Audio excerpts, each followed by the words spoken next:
Good afternoon, everyone. My name is Simon Wyatt. I'm a partner at Cundall and a member of the BCO Sustainability Committee. Today we're going to be talking to you about net zero carbon. We have Richard Twinn of UKGBC, who's going to be running through what the definition of net zero carbon is in the built environment and the framework that they've recently released. Then Alan Fogarty from Cundall will be running through how we design net zero carbon new buildings, and then I'll finalise by going through how we look at existing assets to make them net zero carbon. So over to you, Richard. Thank you very much, Simon, and good afternoon, everyone. So my name is Richard Twinn from the UK Green Building Council. For those of you who don't know who we are a membership organisation for businesses from across the building value chain, working together to try and get a more sustainable built environment. Now, I'm going to talk to you specifically about our net zero carbon buildings framework, which is part of a global initiative, which was launched by the World Green Building Council back in 2016, back in the wake of the Paris Agreement. It was basically about trying to galvanise effort and come up with a built environment contribution towards achieving the Paris Agreement. Now, the Advancing Net Zero campaign set out a few milestones and targets. First of which is that from 2030, all new buildings should operate at net zero carbon. By 2050, all new buildings should be net zero whole life carbon. And the particularly difficult one, by 2050, all existing buildings need to achieve net zero carbon in operation. And they published a couple of these reports that you can see here as calls to action on trying to drive net zero carbon. Now, in the UK, we launched our own Advancing Net Zero programme back in 2018. And towards the back end of that year, we convened an industry task group to look at what net zero carbon should mean for the UK market. Now, we brought together quite a lot of businesses from across the built environment supply chain that you can see there. But just as importantly, we had 13 supporter organisations from across the built environment, trade associations, professional institutes and non-profits. Because it's worth emphasising that this initiative was not just about coming up with another definition of net zero carbon. It was about trying to build consensus across the industry about what we mean. So when we could talk about net zero carbon, we all are talking about roughly the same thing. And it was great to have all of these organisations on board trying to push towards consistent outcomes. Now, what we came out with back in April 2019 was what we called our net zero carbon buildings framework. And just before I get into the detail of exactly what that says, I just wanted to set out a few overarching principles which framed the way that this has developed. Firstly, polluter pays. Now, this is quite a well understood principle in environmentalism, but we don't always necessarily stick to it from a built environment point of view. It effectively means that the person that is responsible for emissions, as and when they occur, should be the one that's responsible for paying for them. Now, that provides an ongoing incentive for mitigation. So you're not simply offsetting everything at day one and then you can do whatever you want in operation. It's about trying to make sure you're driving ongoing improvements in the way that you're operating buildings. Secondly, improved measurement and transparency. This is quite a vital one. This needs to be based on actual measurement of energy bill data, actual as-built data of embodied carbon as well. We need to be much more transparent about data because we know there is performance gap. We can't trust the models. We have to actually measure how our buildings are performing. And thirdly, encourage action today and tighten requirements over time.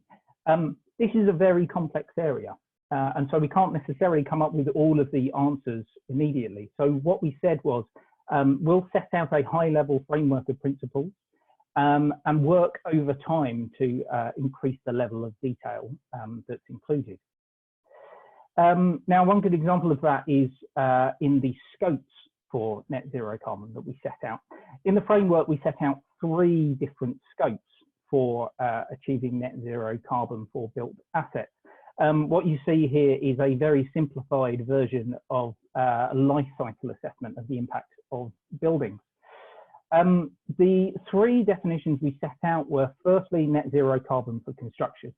We know that embodied carbon, the impacts associated with materials, with construction impacts, are a huge part of the whole life carbon of new buildings, and we need to address that as soon as possible. We also have a reasonably good chance of understanding what goes into a new building, and so can try and use actual data where possible to address that. Secondly, net zero carbon for operational energy. This is often what people just defer to when they think about net zero carbon, and it is a very big element, particularly for existing buildings. We need to be addressing all the energy that's used in a building, not just regulated energy, lighting, heating, but also plug loads and appliances as well. Then the 3rd definition that we set out was around whole life carbon, but this is one for the future. Because, as I said, this is a rather complicated topic. We don't yet know what is the best way to be addressing some of these later life cycle impacts. Things like the carbon associated with maintenance, repair and refurbishment, end of life impacts, and reuse of materials, things like this. This is about trying to build consensus, and there isn't yet consensus about how we address those issues. So that is something we will need to look to develop in the future. In terms of what the framework says then, it is very simply a hierarchy, a set of principles that you should be going through if you want to try and achieve net zero carbon. Now, many of you may be familiar with the steps that are here. It's not rocket science, it's not particularly new, it's just about trying to draw together everyone's understanding of this. Firstly, reducing construction impacts. We need to be measuring embodied carbon, and we need to be reducing it as far as possible. Through reuse of materials and existing structures, through recycled content, through specifying low carbon materials. Reducing operational energy use, energy efficiency is always #1 when it comes to net zero carbon. We really need to be reducing the amount of energy that our buildings are using in operation, so that we can enable the transition to renewables as a nation. Then any energy use that you can't get rid of, you need to meet that through renewable energy supply. Preferably on-site, because you've got more chance of additionality, but if not, then procuring from off-site. And then as a last resort, offsetting. We also have a line around public disclosure, because as I said, this needs to be about transparency. If you want to be claiming net zero carbon for your building, you need to show you're working. So how does that relate to the scopes that I set out? Well, for new buildings and major renovations, first of all, you should look to undertake life cycle assessments throughout the design and construction process, including as-built assessment. You should be designing for low energy use and for on-site renewable energy, and you should offset any remaining carbon from the construction project in order to achieve a net zero carbon balance for construction at the point of completion. Then for buildings in operation, obviously you skip the construction part. It doesn't matter whether this is a new or existing building, you still need to do the same. You need to measure your in-use energy. You need to measure your on-site renewable generation and your imported renewables. And then you need to offset any remaining carbon from that balance, publicly disclose that to achieve a net zero carbon balance for operational energy on an annual basis. This is about measuring on an ongoing basis and making sure we continue to improve, so it needs to be done annually. Now, as I said, there's lots more detail that needs to be added into this. And where we wanted to start was around this point on reducing energy use. And so back in January this year, we published energy performance targets for offices, which I will explain a bit more about now. So we have developed these targets using a Paris-proof methodology. This is an approach developed by the Dutch Green Building Council. which is basically about trying to work out where we're going to need to be in 2050 and backcasting from there. So the graph you've got here is on the left, a current estimate of UK energy demand and a current estimate of UK renewable energy capacity. The simple equation to get us as a country to net zero carbon is that our demand needs to meet our renewable energy supply by 2050. And based on current policy projections, we're looking at the figure on the right, 374 terawatt hours of electricity in terms of renewable energy generation. That gives you roughly about a 60% reduction in energy use that we need to see across the economy by 2050 in order to make sure we can achieve our 2050 target. So in terms of how that should be interpreted for offices then, basically we set out some targets, what we call Paris-proof targets, which are those on the right of this graph. We've set out a stepped approach for what buildings should look to achieve if they want to call themselves net zero carbon. So looking at the start from 2020 to 2025 over the next 5 years, if you've got an office building, you want to call it net zero carbon, you need to achieve a DEC rating of D90 or 160 kilowatt hours per meter squared per year, that's NLA. Then stepping down quite significantly for 2025 down to C65 DEC rating and then 115 kilowatt hours. Then from 2030 down to B50 and 90 kilowatt hours until by 2035, all buildings that want to be called net zero carbon should be 2050 fit. So they should be down at this Paris-proof level, which we have calculated as 70 kilowatt hours per meter squared. You'll see there both the DEC rating for whole buildings and neighbours ratings for base buildings, because we're keen to be as flexible about this as possible.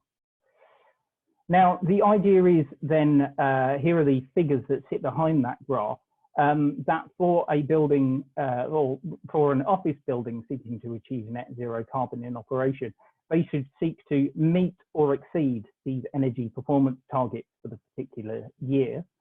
They should then seek to achieve a net zero carbon balance, either through the procurement of renewables and or the procurement of offsets. Then get that third party verified and publicly disclose that in order to achieve net zero carbon in operation. So that's the theory of it. I will now pass over to Alan to talk more about the practicalities of achieving that.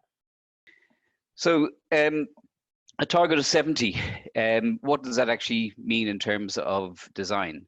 And like 70, no doubt, is a challenging target for buildings to get to. The question in some ways is, though, is does it help define fully, does it fully describe what a building needs to be? And you got to be very careful about using targets like this on the basis that you could have one building that's at 75, but it's being operated 24 hours a day, 7 days a week with 1 per 5 and 25 watts per meter squared of small power being used. And that's probably a very good building, and it might be still using more than a building that's at 70, but it's only occupied 5 days a week, 9 to 5 with 1 per 15. So while it's really good to have a target, it doesn't necessarily tell you the whole story. So the point is, what does it mean? What does a target mean, and what does a net zero building look like? So we've put together a series of steps which will define what a zero carbon building looks like. So the first aspect is passive design optimization, reducing operational demand, then eliminating fossil fuels from the site itself, providing renewables, limiting upfront embodied carbon, considering whole life carbon in conjunction with whole life cost, and then public disclosure. So in all honesty, that type of approach is not new. The devil is in the detail of these things. So in the first instance, passive design, what's the first step on that? Well, one of the key things is getting the daylighting right. And that means you don't design to daylight factors. It's the wrong metric to use. If you design using climate-based daylight modeling and you're using something called UDI, Useful Daylight Index, what it does is it makes sure you have enough glass on the facade so that you just get sufficient amount of daylight into the space and no more. And it sets an upper limit and a lower limit. And what that actually tends to mean is that the areas of glass get reduced to around 30 to 35% of the facade area as viewed from the inside. So you have enough glass to get the right amount of daylight into a space, which means then you're not getting too much solar gain into the space, so you're immediately making the space more comfortable and less likely to need cooling. The next step then is to try and deal with ventilation and cooling as passively as possible. And the most passive way then to do that is through natural ventilation. Now, that becomes problematic for deep plan buildings in particular, but even to get perimeter zones naturally ventilated is a good thing to do. It can certainly help reduce the energy consumption of the building. And there's no silver bullet with zero carbon. It's about incremental improvements to the design so that you get everything to contribute and bring everything down to the minimum possible. There's also issues associated with noise and air quality. And the point being that buildings need to consider what it's going to be like in 10 years' time, where you'll have electric cars, the air quality be so much better, noise level dropped off. So maybe you can't have natural ventilation right now, but in 5-10 years' time, it may well be possible. So again, something that needs to be factored in. And then passive measures such as eliminating thermal bridges, very low levels of infiltration, and very good levels of insulation within the building itself. A key point is looking at the loads within the space, and very frequently we want to have as much flexibility brought into the design. So BCO recommends levels for lighting, equipment, and occupancy, and that gives great flexibility to the end users. But if the engineers aren't thinking about the full range of users within the space, they could end up designing just for the maximum. And in reality, if you look at the numbers there, it shows that lighting, instead of being 8 watts, it's typically more around 4 watts. Equipment, instead of being up at 23, is more like 10. And occupancy tends to be, rather than 8 or 10, more like 10 or 15. The net result is that the systems have to be able to be designed to turn down to 50% from their peak, or maybe even down to as low as 20%. And that changes the way engineers design these systems, and it all needs to be thought about. Otherwise, at low usage, then those systems will be operating very inefficiently. A key element is making sure that the building is operating the way it's been designed. And the neighbour scheme, which has been adopted in the UK in the form of design for performance, is critical to that. So it's all about looking at in the design stage, how buildings are actually going to perform. So a very accurate levels of simulation are used to accurately predict what the systems of the building will operate at in relation to the loads of the building. And it's looking at real numbers. So these are actual predictive calculations, as opposed to the kind of part L type calculation we have traditionally done. Going through this process, it's been demonstrated that it can reduce the energy consumption of a building by 30 to 40% just by helping to get the systems of the building working correctly. Eliminating fossil fuels is effectively going over to heat pumps. So we'll be using heat pumps to provide heating and hot water in buildings, and we're seeing that with lots of schemes coming out now. And equally, it can be used in conjunction with the latest generation of heat networks. So what we've seen is the temperature of heat networks dropping from originally they'd be up around in excess of 100 degrees, and the future generations will be more along the lines of 25 degrees. And what that actually means then is that heat can be transferred into the network from one building and extracted from another building using other heat pumps.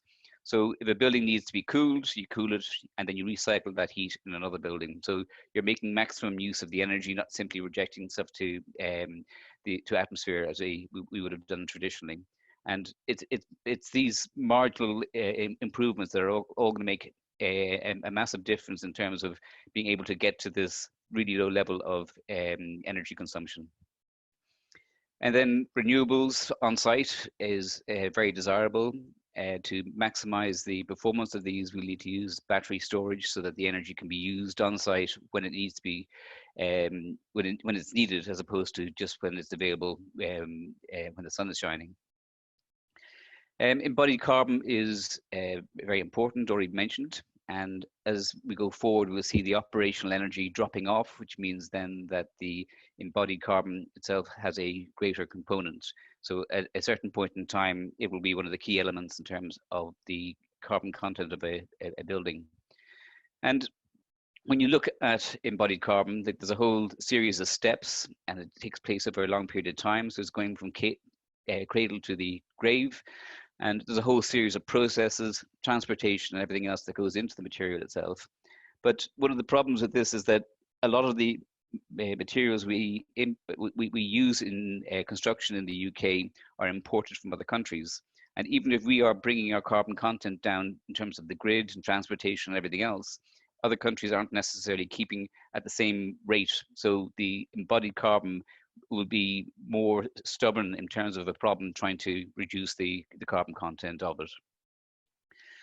So in terms of limiting upfront embodied carbon, we can obviously look at all kinds of various constructions, and timber is one that is certainly low in embodied carbon and is used, and it also has benefits in terms of biophilic response within the buildings themselves. We do need to consider whether or not there's sufficient supplies of timber to allow every building to take that approach, or should it be limited to just certain parts, certain components of various building types. And another key point is looking at the whole life cycle is absolutely essential. So that's where you can see what one element might impact on another. But just as important as the whole life of carbon is the whole life costing that needs to be considered. So if you take the example of the timber soffits in a building compared to a concrete soffits, which is an example we're looking at specifically on a project at the moment. And yes, the timber is certainly a lower embodied choice of building material, but it also is more expensive by about 30% or 40% more than the concrete itself. So the question I posed to the design team was, if you took the cost saving associated with the concrete and you invested that into other components within the building itself, be it renewables or be it control systems or whatever, would you get a greater carbon saving than the reduction in embodied carbon? So this becomes quite a complicated exercise, and it's something that we have to get to grips with, because it's by looking at this interplay between whole life cycle carbon and whole life cycle costing that we're going to be able to optimize the carbon content of the buildings to its absolute minimum. So that's just more of the same. So, and then the last step, of course, is then publicly disclosing performance. So it's very important that people are seen to be behaving in the right place, and there will be lessons learned, and people then understand what is actually possible from the performance of buildings, and it'll encourage others to take the same steps, and very much encourage the lessons learned. So, Simon, do you want to fire it up in yours, or do you want to try and take control? Okay, so my name's Simon White. I'm a partner at Cundall and a member of the BCO Sustainability Committee. And as Alan's been through new buildings, I'm going to run through what we're doing for existing buildings. As Richard explained at the beginning of the presentation, this is already born out of the UKGBC's Advancing Net Zero Carbon Programme, which has set targets for all new buildings by 2030. But probably the more difficult target is all existing buildings to be net zero carbon by 2050. If you think about the built environment at the moment, the buildings that we're going to be occupying in 2050, it's over 70% more likely to be closer to 80% of the buildings built in the UK, which will be operated in 2050, have already been built, and we're going to need to decarbonise them. That is going to be the real big challenge. Again, when you're building new buildings, there's a budget, you have a design team who can look at these issues, and it can be thought out.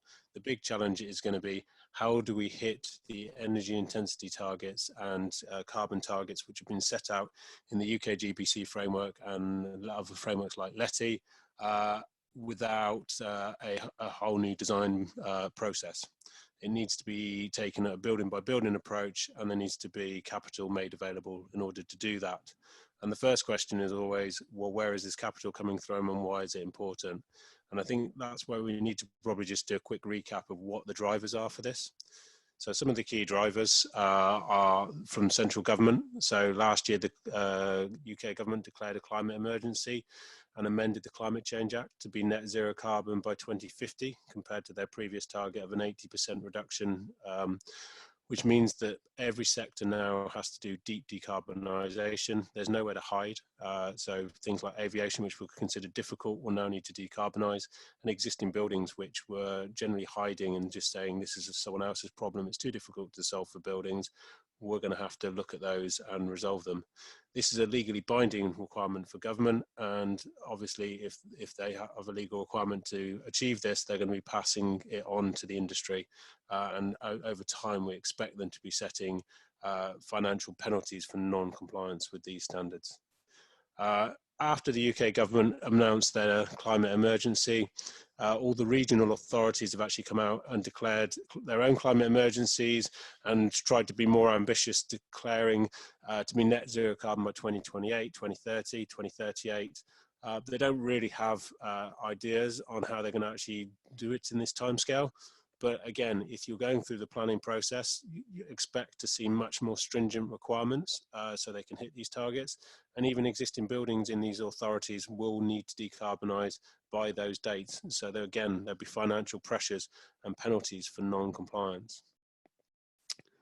We're already seeing a step change in the investment market. So we work with quite a lot of major developers, and a lot of those developers are being told now they will not receive funding for their developments if they do not comply to strict environmental CSR policies and requirements. They need to report against things like GRESB or the Task Force for Financial Disclosure. For those of you who don't know, the Task Force for Financial Disclosure is a climate change reporting mechanism which was set up by Mark Carney from the Bank of England, which is now endorsed by all international banks and is chaired by Bloomberg. And in order to get funding for a number of projects, you need to submit reporting to this on an annual basis. Banks like ING will not fund projects without compliance with Task Force for Financial Disclosure, and more hedge funds and investment funds are requiring people to achieve this in order to get funding. So if you have a building which is built and does not comply with these things, you might not be able to sell it because there might not be available capital going forward. Developers also have been looking at what they can actually do and how they can influence this.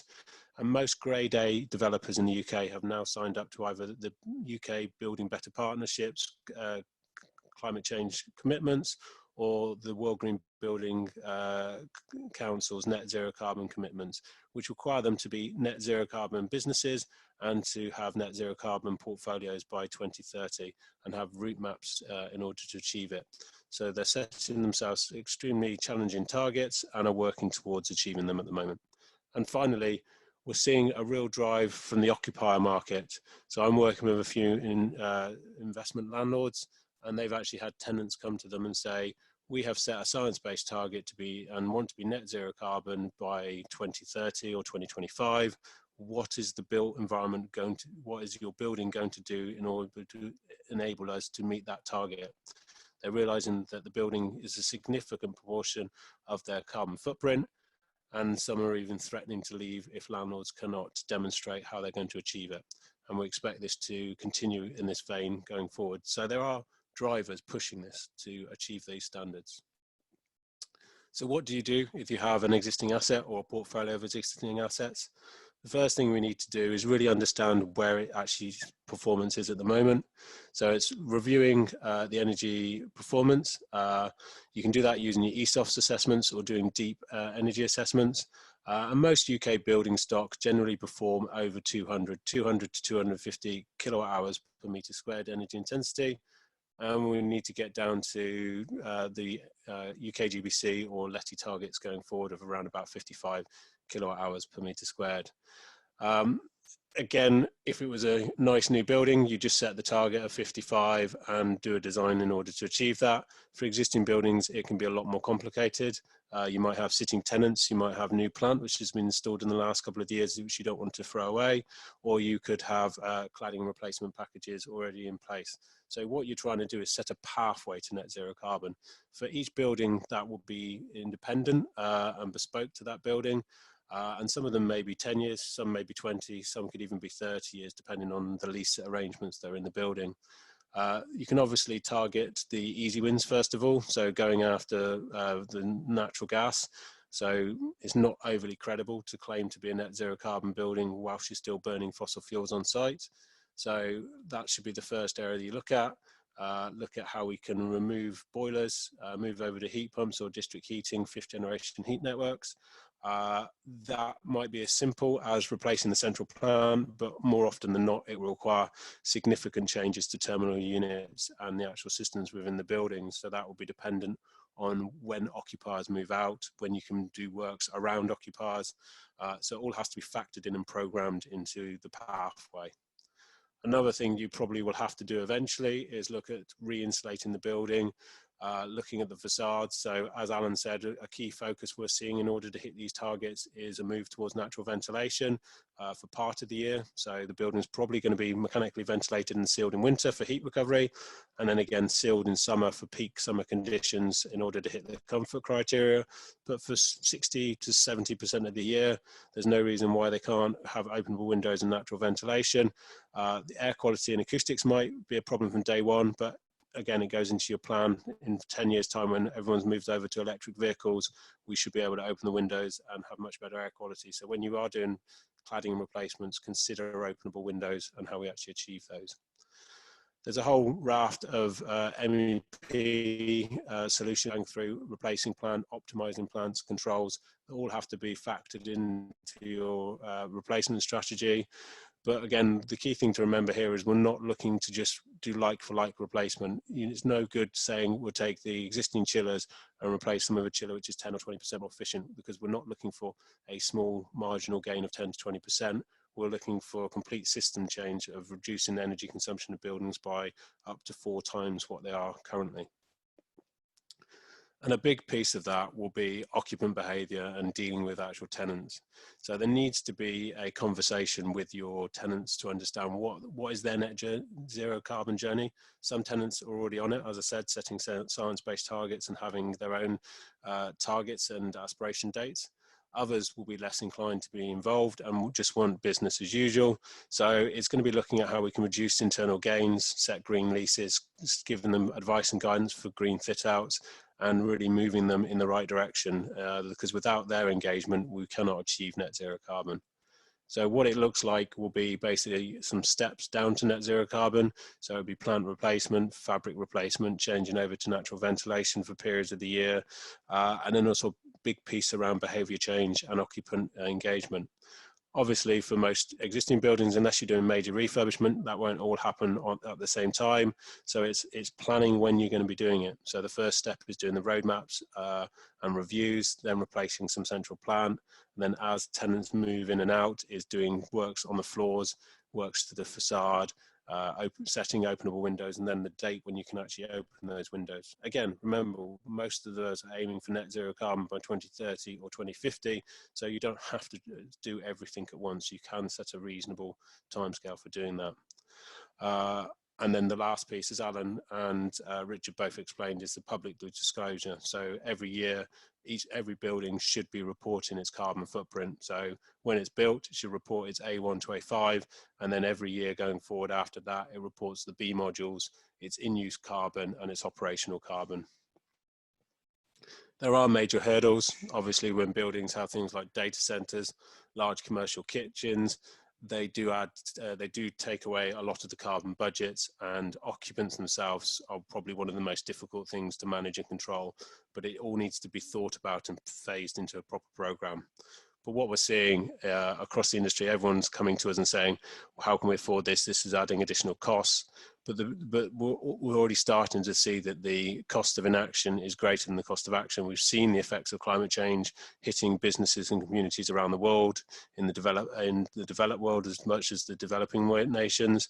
We're also seeing it hit the investment portfolios and requirement for corporate social responsibility. So if you do not move ahead on this agenda, you could be left behind and have stranded assets or reduce assets that are reducing in value significantly. Obviously, over the last couple of months, we've had some challenges thrown at the net zero carbon agenda, especially around COVID-19. As we go into the new financial crash, will there be capital available for achieving net zero carbon? But it's kind of highlighted again the importance of net zero carbon buildings. We're expecting to see a 5% reduction in CO2 emissions this year from the COVID, with the lockdown and a lot of businesses out of line. But to put that in perspective, in order to hit the climate Paris Agreement target of 1.5 degrees, we need a year-on-year reduction of 7.6%. So even with everything in lockdown, we're not on target for the 1.5 degree this year. We need substantial change, and that's mostly focused around existing buildings. Most office buildings have only seen about a 10 to 20% reduction in emissions during this period, and most of us moved into our homes, so our home emissions have gone through the roof, and most of us live in fairly uninsulated, energy inefficient buildings. So we really need to focus on the building stock going forward. And we need to really focus on a green recovery, so focusing on green stimulus packages. And this is a great chance. If the government are going to be spending billions of pounds to kickstart the economy, why not spend it refurbishing existing buildings and bringing them up to net zero carbon standards? So I'll just finish up with some up and coming BCO events before we go to questions. So the BCO are just about to publish a document on climate change risk and adaptation, and there'll be a series of webinars to go through that. There's also a webinar next week on circular economy and the white collar factory. So if you haven't already signed up to that, please do so. And that is the end of the presentations. Have we got any questions? Richard and Alan, have you been able to read anything and see anything of interest? Yes, so we've got quite a few questions which have come through. I guess we can go through each one of these in turn. So Martin has asked, is PV in city locations now redundant due to the decarbonisation of the grid? I mean, I think there are sort of growing questions about the cost effectiveness of on-site renewables. I don't think it's quite at the stage where we should be saying no, simply because we have seen significant decarbonisation and we have seen grid factors reduce in building regulations, but still we need to be enabling the decarbonisation of the grid, which means any on-site renewables is likely to be more additional than simply going out and buying a green tariff. Now, it may well be that in the near future, off-site investing in new off-site capacity may become more of an option. But for now, I think the extra additionality of on-site and the difficulties of ensuring additionality off-site mean on-site PV is still quite a good idea. Yeah, I completely agree. And again, if you're in a country park, you should be net zero carbon on site rather than off site. So if you do have a 2-story building or 3-story building, there's no reason why you need to rely on offsets or the grid decarbonisation, which could take another 20, 30 years. You might as well get on and be net zero carbon as soon as possible to safeguard you and your asset going forward. There was a question, how can I decarbonise a 650 kilowatt hour on-site office backup generator? Are there battery options in the UK now, and what are their likely sizes? Well, two things. First of all, there are biofuel replacements, and there certainly is at least one building in the centre of London that I know that has done exactly that, and the cost of the fuel was very little different to your traditional fuel. So there are fuel replacements out there for the traditional technologies, generators. The use of batteries is interesting in that data centers have traditionally had very significant standby generation, and there are a number of these data centers that are going over to battery backup on the basis that places like the UK have fairly stable power systems, so they're happy to just charge up the batteries and rely on them for the backup. So the reality is the technology is becoming available, and that will be a option fairly shortly.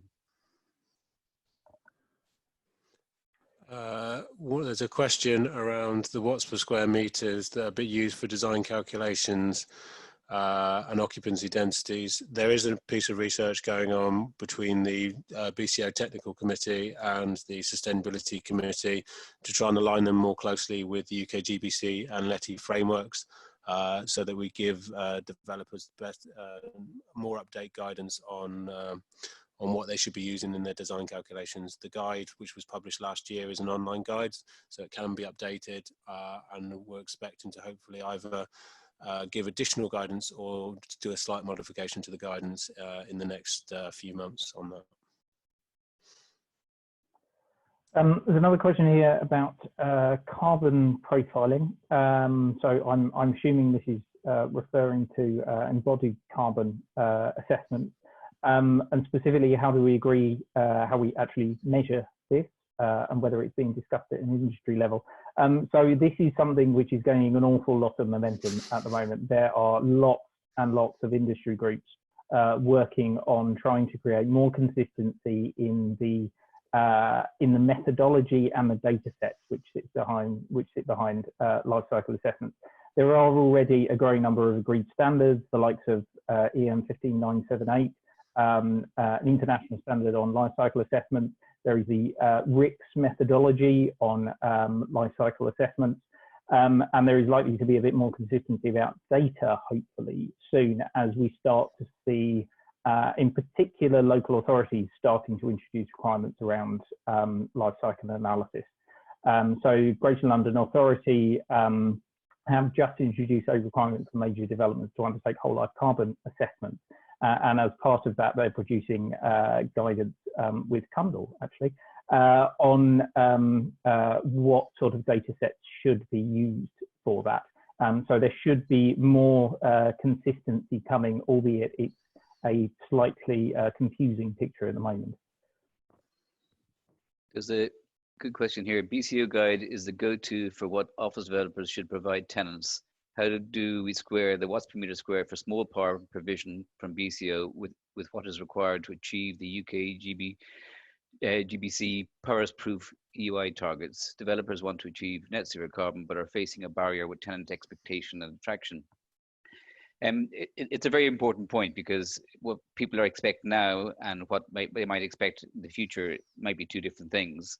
And you want also to have the flexibility to attract a range of tenants, from the likes of Google, who will have much higher power usage than your average office user. The real trick, to my mind, with these things is to look at the scale of the problem and to test the various scenarios. And that's where this design for performance type analysis comes in, because it does ask you to do that. So you look at different weather files, you look at different load profiles. So you might look at it with half the occupancy or twice the occupancy, and you see how the systems then respond to that. So you can design systems so that they can turn down to very low levels only if you've thought about it from the start. And in terms of kind of centralized plant space, you can either put it all in day one, or you can leave space to add additional plant in at a later stage. So it's possible to have the full range of flexibility that you're identifying here. But I would say that, you know, the demand for zero carbon buildings is going to increase very, very rapidly. So a building that doesn't consider that form of operation will make itself redundant very, very quickly. So it's quite important that the immediate current demand that agents might be suggesting is what adds value to a building that could change very rapidly in 5 years' time. There's another question, similar theme, which is how do developers incentivize targets around net zero carbon in the short term, especially given the costs? Again, as Alan said, and as I outlined, there's a huge market movement at the moment from investors, from tenants. So if you're not moving in these directions, your asset may be stranded. What you're designing today that's not going to be built for another 4 or 5 years might not be relevant in that period. So you really need to be thinking about it. But in terms of cost, if you just look at embodied carbon, what an embodied carbon assessment is doing is looking to remove materials, it's looking to strip out weights, it's looking to reduce the amount of steel, concrete, glass you have in the building. So that all has the benefit of actually reducing the capital costs associated with a project. Whenever we do whole life carbon assessments, we generally look at the costs and also the savings that we're going to be generating from those whole life carbon savings, and even the operation energy. A big focus around the operation energy is demand control. And that means correctly or sizing things to operate at the most efficient, which means smaller generally plant. So that's actually saving on the capital cost of plant and the space required for plant going forward. So if we can lower those BCO standards slightly, we will be able to pass on cost saving to developers.